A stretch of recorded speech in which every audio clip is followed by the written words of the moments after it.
आमलकी का मतलब आंवला से होता है।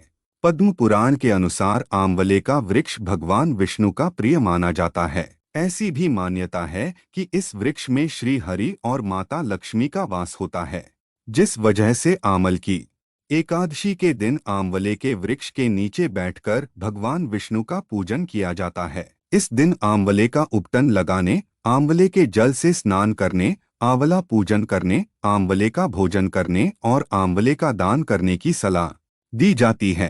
कहा जाता है कि समस्त यज्ञों के बराबर फल देने वाले आमल की एकादशी का व्रत करने से व्यक्ति को मोक्ष की भी प्राप्ति होती है।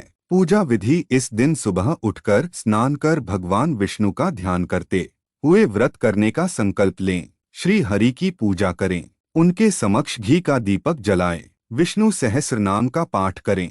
पूजा के बाद आंवले के पेड़ के नीचे नवरत्न युक्त कलश स्थापित करें। अगर आपके घर के आसपास आंवले का पेड़ नहीं हो तो घर पर ही पूजा के समय भगवान विष्णु को आंवला प्रसाद स्वरूप अर्पित करें।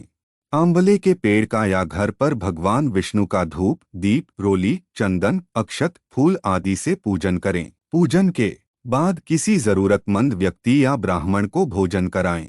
अगले दिन द्वादशी को स्नान कर भगवान विष्णु का फिर से पूजन करें और जरूरतमंद व्यक्ति या ब्राह्मण को कलश, कुछ वस्त्र और आंवला का दान दें। इसके बाद शुभ मुहूर्त में अपना व्रत खोलें। आमल की एकादशी की कथा: प्राचीन काल में चित्रसेन नामक राजा रहता था। उसके राज्य में सभी प्रजाजन एकादशी का व्रत करते थे। वहीं राजा की भी आमल की एकादशी के प्रति काफी श्रद्धा थी। एक दिन राजा शिकार करते करते जंगल में बहुत दूर निकल गए। तभी राजा को कुछ जंगली और पहाड़ी डाकुओं ने घेर लिया और उन पर शस्त्रों से हमला कर दिया। मगर भगवान की कृपा से राजा पर जो भी शस्त्र चलाए जाते वो पुष्प में बदल जाते। अधिक संख्या में डाकुओं के होने से राजा संज्ञाहीन होकर धरती पर गिर गए। तभी राजा के शरीर से एक दिव्य शक्ति प्रकट हुई जिसने सभी राक्षसों को मार गिराया और वह अदृश्य हो गई। जब राजा उठे तो उन्होंने सभी राक्षसों को मरा हुआ पाया। यह देख राजा आश्चर्य में पड़ गए और सोचने लगे कि इन डाकुओं को किसने मारा। तभी आकाशवाणी हुई, हे राजन, यह सब राक्षस तुम्हारे आमल की एकादशी व्रत के प्रताप से मारे गए हैं।